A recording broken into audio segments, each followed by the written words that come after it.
Today I'm going to make a basic sloper for knits, jerseys, stretchable garments. This particular sloper is going to be good for things like sweaters, tops, or even a basic knit dress. And for that we need a stretchy. You can't use a woven cotton. You need something stretchy when you're making slopers for something stretchy. So what I've done is I'm using an old worn out t-shirt that I've cut into pieces, and I kind of did the best I could to mark where the center grain is going. This is a two-way stretch, so I've marked both the vertical and the horizontal line. This is a little bit larger doll. She's a brand new doll. This is Stella. She's a toner doll, and even though she's 16 inches, it doesn't really matter because the basics are the same whether it's 12 or 16 or 22 for that matter.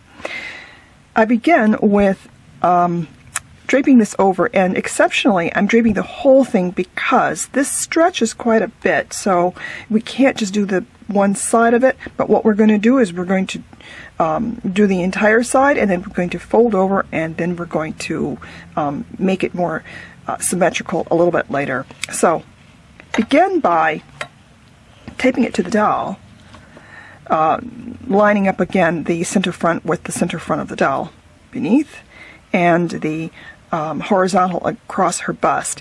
And I'm going to tape it, but I'm going to really fit this. Remember, this is going to stretch. This is for only fabrics that stretch, and preferably stretch in two-way stretch.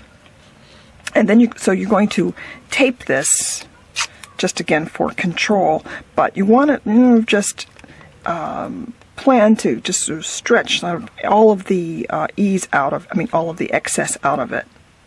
Okay, here I've got my dress and sloper, and I've made it nice and smooth around the body. Okay, I've taken out all the wrinkles, and it fits pretty well. Don't force it. Let it hug the body naturally. Now, what I'm going to do is to draw in the shoulder, and I'm going to draw in the neckline. We only need to go to that center line. What we'll do is to transfer everything on the other side after. We've only marked one side of the doll, so we only have the references for, and that's okay because we'd still have to do this process. So I'm marking all along the armhole and the side, and that's the purpose of that, is so that we have some kind of guide when we add the back on. So with that, I'm going to turn the doll around, and I'm going to tape the next fabric to her. Actually, instead of taping this, I've pinned it. I've pinned it to the fabric that's already underneath, and I've pinned it along the ribbon that's running down the center of her back, just for control, because we're going to untape the front from the body. And as we did with the other slopers, we're going to join the front with the side, and we're going to pin base this down the side. Okay, you want to keep this kind of taut, although we can continue to play with it after we've pinned it. You also want to remember to turn the doll around, and that line that you drew in the front along her side, I use that as a guide, so I'll pin, but you still need from time to time to move the doll backwards and forwards just to check to see that this line in the back is straight and that it's nice and smooth. Once you've done that, you can remove the pins on the down the back, as well as the fabric that's been taped, and we can tape it together. And we just want to do that just to make sure that the fit is the way it should be. Okay, I have pinned this side of the doll, or her left, and I don't have to be that precise because we're only going to use one to reference the lines of the pattern, but I just want to make sure that I'm making the smooth of the body, that this line is straight, the horizontal bust line is straight, and that the dress fits her fairly well. Now we still have to pin the top, so I'm going to go and untape and now join the back with the front. I've pinned everything down. I've clipped away excess, leaving a little bit of margin to play with.